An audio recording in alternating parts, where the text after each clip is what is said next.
come and join us here at the Roots of the Tree of Life, and you probably already noticed they're getting their favorite snacks for doing so. We train them using positive reinforcement training. So that basically means that when they do something we like, we give them something they like in return to communicate to them that we want to see that behavior over and over again. It's also how we build a really good relationship with them as well. Now, you might have heard Tango a lot, especially as he was coming in. Birds like this are incredibly loud, destructive, messy, and can live a long time. It's not unheard of for birds like this to live into their 50s or 60s, sometimes longer. Despite all that, people sometimes want to bring them into their homes as pets. We're here to tell you, as people who work with these birds every day, it's our full-time job, and we love parrots. None of us bring them into our homes. So we definitely recommend that you enjoy them at places like Disney's Animal Kingdom. A lot of them in the wild are critically endangered. Let's take the red-fronted macaw as an example. There are fewer than 600 of these birds left in the wild today, and that's not even the rarest species. That title goes to the blue-throated macaw.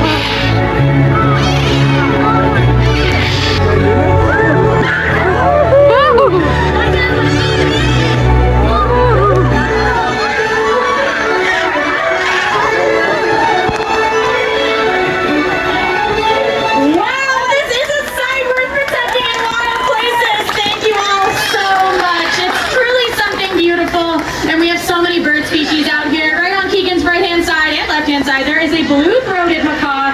That is that small species I mentioned before, with fewer than 300 birds found in the wild today. So it's really cool to see that species. And thank you all so much for joining us here today. Okay. Heidi. Hey! We're gonna go to Dino Land! He's heavy.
get started. Please make sure to remain seated at all times. And please make sure to keep your hands, arms, feet, and legs inside the truck at all times. Here we go. We are going to begin our safari here in the Little Ituri Forest. Now here in the forest are a lot of animals that do kind of like to camouflage themselves. So let's see what we can find. Right here to the left-hand side, that's a saddle-billed stork up on the hill. That saddle-billed stork, when it's fully grown, will be about 5 feet tall, and it has a wingspan of 9 feet. Also, over here on the right-hand side, you'll see an okapi. That okapi has beautiful hind legs, kind of looks like it has zebra legs, but it is not related to the zebra at all. It is actually the closest living relative to the giraffe. And that is due to the fact that the okapi and giraffe have a similar skull structure. They also have very long prehensile tongues, just like giraffe. They can move in all different directions to help them reach leaves off of trees and bushes.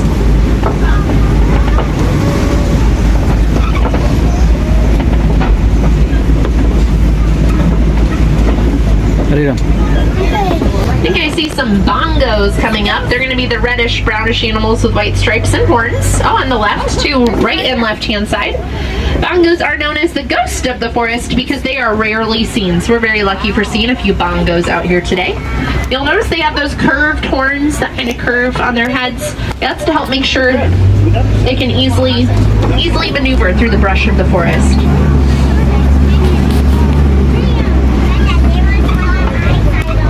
Now we are very slowly going to start making our way out of the forest. Let's see. Oh my gosh, I see 2 hippos we're going to see in just a moment. But really quick, we're going to see some pink-backed pelicans right here on the right-hand side. Pink-backed pelicans, they get their name due to the pink color that they get on their skin, under their feathers, on their backs. They get that pink color during mating season. Look at these hippos! Nile hippopotamus. When they are fully grown, they will weigh up to 5,500 pounds. Very, very large. Now hippos, they do spend a lot of their time in the water to keep from overheating. But they're not great swimmers. When they are in the water, they'll generally kind of stay pretty still, or sometimes we'll see them walk or run across the river floor. There's a few hippos going in the water, coming up on the left-hand side. Yeah, hippos. Anyone know how long hippos can hold their breath underwater? 8 minutes. 8 minutes at a time. There's a few of them coming out of the water now. That's a group of hippos. A group of hippos is called a bloat. And there's a baby hippo! Do you see the little baby? She's the one who's still all the way in the water. Yeah, she's like a year and about 4 months old. Yeah, when she was born, she was 85 pounds when she was born. There's that hippo. Look over here on the left-hand side. Look at all these Nile crocodiles. Lots of crocodiles.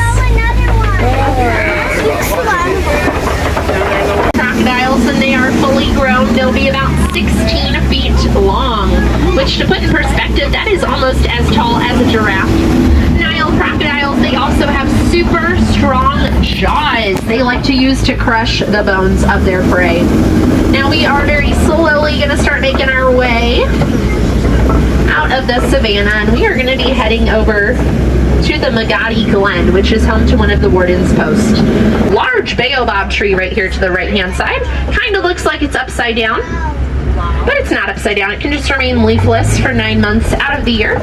And inside that baobab tree's trunk, it actually stores gallons and gallons of water. So animals out here on the savannah can go up to that tree and poke a hole in it and get a drink of water, which is very useful and very helpful, especially during the dry season. It's also nicknamed the Tree of Life. We're gonna see, I see some giraffe, I see some Ankole cattle. We'll get to see lots of animals. Yeah, the Ankole cattle, they have very long horns. Their horns, when they are fully grown, will be about 3 to 4 feet long. And each horn weighs up to 10 pounds, and both males and females have horns. Oh my gosh, that little giraffe right there, that's the youngest one out here on the whole reserve. He's a week older than that baby hippo we saw. Yeah. Yeah, another 1-year-old. When he was born, he was 6 feet tall when he was born. Pounds of food a day. Yeah, what a life. They only rest, though, for about 30 minutes of their day, and most of the time they rest standing up and with their eyes open. Good view of those giraffe. Yeah, giraffe, they have very long beast. Wow.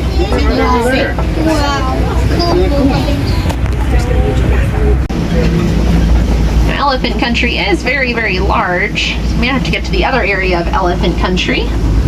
I think I might know a shortcut we'll be able to get to in just a little bit. Their trunks to put in their mouths towards us. Hopefully you'll see it in just a little bit. But that's an African. They have excellent hearing. They can hear other elephants up to 6 miles away. Whoa. They can hear bees from pretty far away too, and they're very afraid of bees. Oh. They're bigger. Yeah, African elephants too, when they are fully grown, they will weigh up to 14,000 pounds. Very, very large, and they can live up to be about 70 years old. Elephant. Oh, I see it. 12 animals.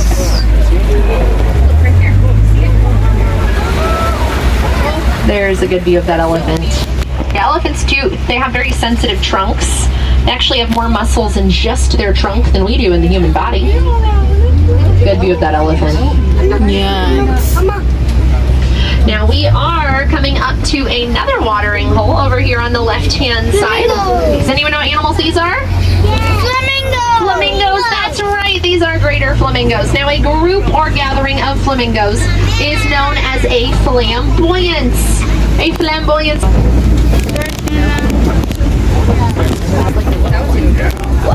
What are